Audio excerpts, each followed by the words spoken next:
The living, the dead, can they coexist? That's what we're here to find out. The living, the dead, can they coexist? This is the Rebel Call channel. Welcome to today's show. Rebel Call, Rebel Call, Rebel Call. I'm sure you're all familiar with Beetlejuice and saying Beetlejuice's name 3 times, which is not by coincidence. I think they would have made it 33 times if they could. But if you haven't heard, they are making another Beetlejuice movie. They are making a sequel to Beetlejuice long after the original Beetlejuice came out. And for those of you that don't know the plot of the newest Beetlejuice, well, it's not going to surprise you. But because it, as most of these MK Ultra films, features a very similar tune, I have to cover it here. Now, usually I go through these trailers and I debunk all the signs and symbols in the trailer along with the plot. But these are very obvious ones that I don't need to waste anybody's time on. We obviously know Tim Burton fills his movies with black and white checkerboard floor, which I'll get into. You could see the cube on the desk of Beetlejuice. What do you think Beetlejuice wears black and white for? See, the trained sheeple out there will say, hey man, he's got a black and white cube on his desk because he wears black and white. But they won't think further as to why Beetlejuice wears black and white stripes. I'm surprised he doesn't wear flat out checkerboard, but I'm sure along the way he'll be wearing it at some point in time. But the theme you heard of this new film is very important to understand. And that is, can the living and the dead coexist? You then see Beetlejuice blow up a hole in the wall and, of course, opens a portal. It sounds a lot like what we hear going on at Cern, which I'll get into in a second. But let's start with Tim Burton. It's very easy to look at these people and feel something in your soul that tells you that these people are wicked. Well, you don't just have to feel it by looking at them directly in their eyes and their photographs. You could feel it and see it in all the symbols and signs they reveal, right? So let's start with Tim Burton. Of course, Tim Burton, here he is. Peekaboo, it's Tim Burton. You know, this is real original, holding up an eye over his eye. I mean, how much more obvious could it get? But he's an artist. Remember, he makes movies, so he's original, he's creative. We're not. And that's why he uses all the same signs and symbols as everybody else, right? Here's Tim Burton on a magazine cover doing the infamous all-seeing eye symbolism. Okay, you can see Tim Burton's book and Tim Burton's logo that he uses pretty much all the time that has the spiral symbol, which has dual meanings to it. Both, of course, are occult meanings. You see this spiral always used, yet never noticed, right? If you go to someone's home or if you have children of your own, you'll always find spirals on the children's toys. I just talked about this in a recent video. The spiral symbolizes the transformation. It also is a symbol used as code word for certain acts done with children, which you're not allowed to discuss because, of course, those are a protected group of people, unlike people like me and you who are not protected, of course, but we don't need to be protected by YouTube or by this satanic matrix we live in. We're already protected by God, and his will be done. So Tim Burton's logo is the spiral symbol. Even the world of Tim Burton, you could see the black and white Masonic checkerboard floor. He uses the black and white floor in almost every film. It's not just Beetlejuice. Yes, Alice in Wonderland, of course, is one of the films that he does. And you can see the all-seeing eye symbolism right on the cover of Charlie and the Chocolate Factory as well, where he does the all-seeing eye symbolism. You can see Alice through the looking glass, where he's got Sacha Baron Cohen in Alice Through the Looking Glass, another you-know-what Kabbalistic demon who is promoted out in the open, of course. When he jokes about his people, that's okay, but when you actually give truth about what they teach, that is considered anti-speech, which you're not allowed to make. So, of course, you saw Johnny Depp. He's pretty much in all of Tim Burton's films. He's one of the most satanic people I've exposed in Hollywood. And let's just move to the cast of Beetlejuice before we get into the plot. Of course, Michael Keaton plays the role of Beetlejuice. Michael Keaton's one of these actors that's reemerged. You may have noticed he was gone for a while. They've brought a lot of these actors back to try to target the older audience who is not falling. The mind control is not working on some of the older audience. They don't like the movies that are being made anymore. They're bringing a lot of these guys back. Michael Keaton's one of them. I know just because you like Michael Keaton in Batman doesn't mean that he's not one of them. He's clearly back because he is one of them. And he shows you this, right? We see him doing the all-seeing eye symbolism right on Entertainment Weekly, on Icon Magazine doing the all-seeing eye symbolism. And of course, it stars Winona Ryder, right? Winona Ryder, who is a witch, who we've seen doing the X symbol across her chest, X for Antichrist. I covered this in a video. If you haven't seen it, It is available here. You could check it out, look for it. You see Stephen King doing the X over his chest. Many of the celebrities do it and nobody thinks anything of it. Robin Williams, of course, some people are trained to think it means something along the lines of jazz hands. They have a lot of things that somehow they get away with in the open. But if you actually look at the repetition and the pattern, like all these pictures of them doing it, you'd say to yourself, these are supposed to be artists. They're supposed to be creative. Why do they keep showing us the same signs and symbols, holding hands over their eyes? Matt Damon with his, making an X across his chest. Marilyn Manson has done it. Okay, they all do it. It is the Antichrist symbol. X, again, with Twitter is not coincidental. It's done by design. So Winona Ryder, even on magazine covers, doing all-seeing eye symbolism. And then again, you get the connection to Satanist Johnny Depp. So let's get into the plot of the film because it's very important. Okay, you heard them say, can the living and the dead coexist? That's what they're trying to do right now without actually having any concern about the living. Now, if you're familiar with the Fallen One's technology and artificial intelligence and what are going to be used as host bodies for these demonic entities that they're trying to bring forth, well, think no further than technology. What do people think technology is? It's beyond me. When we actually sit and we think, how does this phone work? How does that work? We don't think, right? We just go, oh, it's a phone. It works. That's all we know. It works. It goes on, right? Nobody thinks about the spiritual realm. Nobody thinks about biblical terms, about the prince of the power of the air being Satan. None of these things can be seen, right? But we believe in ghost stories because apparently we're supposed to believe in ghosts, but not demons. We're supposed to believe in aliens, but not demons. Believe and understand that demonic possession is real. It is in the Bible. It's not in the Bible because it's not supposed to be talked about. You just don't hear your churches, your 501c3 churches specifically talking about it. And most of us believe that demons have to do with artificial intelligence and using robotics and AI as a vessel for demonic entities and bringing them over through portals like the things they're doing at Cern. So let's start with just some of the stuff that's out there at the same time, right? Because it's very important with mind control to watch the themes of the movies, the themes of the news, the themes of the stories that are out there. They all relate to each other, right? I was just talking about this with the story of Scarlett Johansson and artificial intelligence. If you didn't watch that video, not many people did. I recommend you watch it. Okay, Scarlett Johansson is trying to go after AI, but she's not really trying to go after AI. They're trying to get legislation for AI, which in turn would make AI acceptable in our society and will pave the way for artificial intelligence rights, which, as crazy as it sounds, trust me, is going to happen. So Forbes has an article out there from a couple weeks ago, Me, My, AI, and I.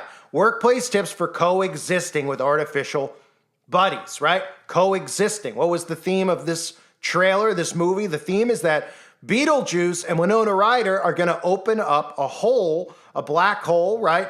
Where the living and the dead are now going to live in the same realm. Think about that. The physical realm, the spiritual realm. What do they tell us right now? What are they conditioning us with? The physical realm and the digital realm. The digital realm is another term used for the spiritual realm. Okay, you saw Beetlejuice in the trailer in his black and white Masonic outfit. He drew dynamite on the wall and threw a stick of dynamite through it, thus simulating exactly what we see happening at Cern, right? What if Cern could open a black hole? What if they do? What would happen next, right? They talk about energy and they talk about opening a black hole and finding out what's in the universe. And I don't know what the majority of sheeple actually think they're referencing. But what they are referencing, I'll tell you for a fact, is they're referencing the spiritual realm. So when you watch those ghost stories, and then you see stuff like CERN, and you see the ghost stories, you're like, oh, there's a ghost. And then they get these frequency readers, and they're able to read the frequencies and see that there's a ghost present, right? Well, what do you think's going on right now? You got a lot of towers around you. You got a lot of invisible forces being used around you, right? And CERN specifically we should look at because the logo for CERN is 666, is it not? You can clearly see the 3 6s in CERN's logo. In the book of Revelation, chapter 13, verse 18, here is wisdom. Let him that hath understanding count the number of the beast, for it is the number of a man, and his number is 666. So let him who has understanding have wisdom. The wisdom is that this stuff is revealed to all of us. Now, you'll be surprised how many Christians I come among out in the open in my day-to-day life. If this stuff ever comes up, which clearly it will because I speak the same way in my day-to-day life around humans that I do on YouTube. I don't live dual lives, okay? This is the same conversation I'm having with everybody out on the internet that I would have with a stranger. And they look at me like I got 10 heads sometimes because I get it. They need to be deprogrammed. But when I mention 666, most Christians think that it's just some type of symbol of Satanists out there or Marilyn Manson. They just go, they don't even know that it's biblical, that it's in the Bible, that the mark of the beast, they don't understand it. They don't know it. So it's right in Cern's logo. So now we're talking about Cern, right? We're talking about the plot of Beetlejuice, coexisting the spiritual realm, the living and the dead, bringing over what's on the other side and bringing it here. You know, kind of like Cern shows us in their video Symmetry, which is on Cern's YouTube channel, okay? Does this not look like what I'm talking about here?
So how does somebody depict what Cern is doing? What I'm talking about with these movie plots, okay, we can look at Stranger Things, same thing, right?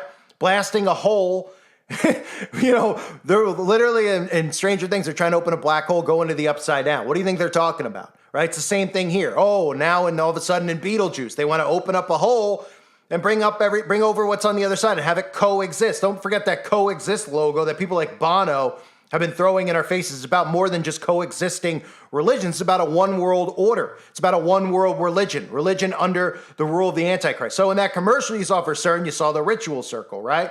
Now, let's connect the dots here when we talk about the living among the dead in Cern and not forget that with all this stuff we see with Cern and things that are, you know, a lot of people don't get, right? With quantum computing and them using this machine and that people just go, oh, you don't understand, you know, you're not an engineer. And they just go, oh, okay, right? In simplest terms, the internet was born at Cern. I know there's a connection with DARPA, but the internet was born really at Cern. Cern's logo is 666. And what is the internet known for? What do you have to type in? Most of the time, you might not have to do it as much anymore, but you used to always have to type in www before anything, right? And what is www? Oh, it's 666 in Hebrew, right? Just like those symbols you see in the middle that you see on the Monster energy drinks, the 666. So is it a coincidence, anybody out there, that the plot of the film literally is talking about coexisting between the two? This is what's going on in the real world. You see how they're able to take these things, put them as plots in movies and condition people. And then when you tell them that this is real, they automatically go, what, like Beetlejuice, like Stranger Things? Oh, that's insane. And you go, what do you think they're trying to do at CERN? They don't have an answer for you because they just say, well, leave it to the scientists, leave it to the experts. Just like they all left it to the scientists and the experts in 2020 and 2021 when people were willingly poisoning themselves because scientists told them to, right? And we were all warning them. They still go, well, you know, maybe they didn't really know. Maybe they rushed it, right? No, this is all strategically being done. And you're conditioned. And you're also conditioned to not question science, to trust the science. So when CERN tells you they're trying to rip a hole in the universe, you're supposed to just go, oh, that sounds like a good idea, right? Does it? When someone comes over to your house, okay, wherever you live, an apartment, a home, maybe you live with your parents, wherever you are, right? If somebody came into the room you're in right now and they took, let's just say you have a shirt laying out and they ripped a hole in your shirt, wouldn't you say, what are you doing? Why are you doing that, right? I think 10 out of 10 people listening to this would say that, no matter what their beliefs or political beliefs are. As a human being, why are you ripping my shirt? Well, why are they ripping a hole in the universe? Oh, to find things that we don't understand, right? Because we're so stupid and they're so smart. We're not supposed to understand it, but God made it so that we can understand. This is the spiritual realm that they're trying to mess with. They're trying to bring over what's on the other side. Okay, technology is going to serve as a vessel for these demonic entities. Watch my video on my website on Gordy Rose, where I talk about, I think some parts of it are up over on the Wake Up Call channel. If you're not subscribed, go find it and look for it. Okay, listen to Gordy Rose talk about microchips and talking about quantum computing. And he's even talking about how they're literally demons who could wipe out the human race. And people just go, wait, that's just a chip sitting on a desk. I don't know what's in there, right? I hook it into my phone. It just works. It just works. That's all they need to know. They don't need to know about any of the stuff with the 5G towers and the radiation, even though they're dealing with depression and anxiety and not feeling right all the time. They don't need to know, right? Because they're told not to ask questions about it. And for them, it's like, just continually entertain me with stuff. That's all that they do. They sit around and they want to be entertained instead of educated. So when you start telling them this stuff, their brains can't comprehend it. It's too out of the realm of possibility, right? Meanwhile, they think we're all nuts. They're literally living in a simulated reality. So do you think it's a coincidence that the plot of the latest Beetlejuice movie is literally talking about coexisting the living and the dead with everything that's going on at Cern? I showed you the symbols. And of course, they called, you think about this, right? I tell people this too. And I probably mentioned it in my videos before, but the mindset, right? Think about this. What do you think? That Tim Burton waited 30 years to make a sequel to Beetlejuice? If you were going to try to make money, and that's what Hollywood was about, would you not have made a Beetlejuice a few years later, 5 years later, 10 years later at the most, and cashed in? What, all of a sudden, everybody's been screaming for a Beetlejuice sequel? I mean, fine, maybe a couple weird people were asking for a Beetlejuice sequel, because they have nothing better to do. But nobody was asking for one 30 years later. Were people, after Casablanca came out, whatever era that was, the 40s, 30s, 50s, whatever, were people waiting for a sequel 30 years later? Of course not. They had already moved on to different genres, and the people would just watch the old movie who liked the old movie. They wouldn't even need a sequel. They bring it out because it's a conditioning mechanism. All these people, they know what audience is going to go see Beetlejuice, and they know that that audience is going to bring their kids. And what's the median age of their kid based on the median age of the people who saw it? These are things that they do. So they call Tim Burton, and they say, Tim, we're going to have you make another Beetlejuice. You don't think Tim would go, I don't want to make another Beetlejuice. Beetlejuice was fine by itself. Why make a sequel to Beetlejuice? I don't want to embarrass it. I liked it. Yeah. And that's how you would think stuff would work. That's how it would work in a real world if all this stuff they tell us is real. It's not. They said, Tim, your Masonic Brotherhood here, your fraternal order is calling on you to make another Beetlejuice. And we want you to put this same plot in there that they're using in Stranger Things and everything else. No one will notice because they don't pay attention. They're just excited to see Beetlejuice. So we're going to program them again. We're going to desensitize them again to coexisting, to bringing over what's on the other side, which is what they're doing. Little by little by little. AI writes the next thing, right? Demonic forces, aliens, UFOs, conditioning. This is all done by design. Tim Burton didn't wake up and say he wanted to make a new one. Michael Keaton didn't just show back up to just suddenly make Beetlejuice. They told him, you're coming back. You're coming back. We're doing this. This is why. When they get ordered to do something, there is no questioning it. It's the brotherhood over all else. Their oath and loyalty is to the brotherhood. And the overall theme and the overall message of the brotherhood is to get this pushed across, this Luciferian doctrine, to normalize these things that they're doing with bringing over things from the other side that we can't comprehend while showing us. I mean, the Coexist logo, they literally have the pentagram in it. It's unbelievable, right? Bono pretending to be a Christian, even though he's a Jesuit, you have him out in the open with the Coexist, right? What are the things in there? Oh, the peace sign used in the satanic baptism. That star that we're told is the Star of David. Yeah, used to enslave the earth. The synagogue of Satan's symbol, right? The eye has the pentagram in it. The yin yang, another satanic symbol, right?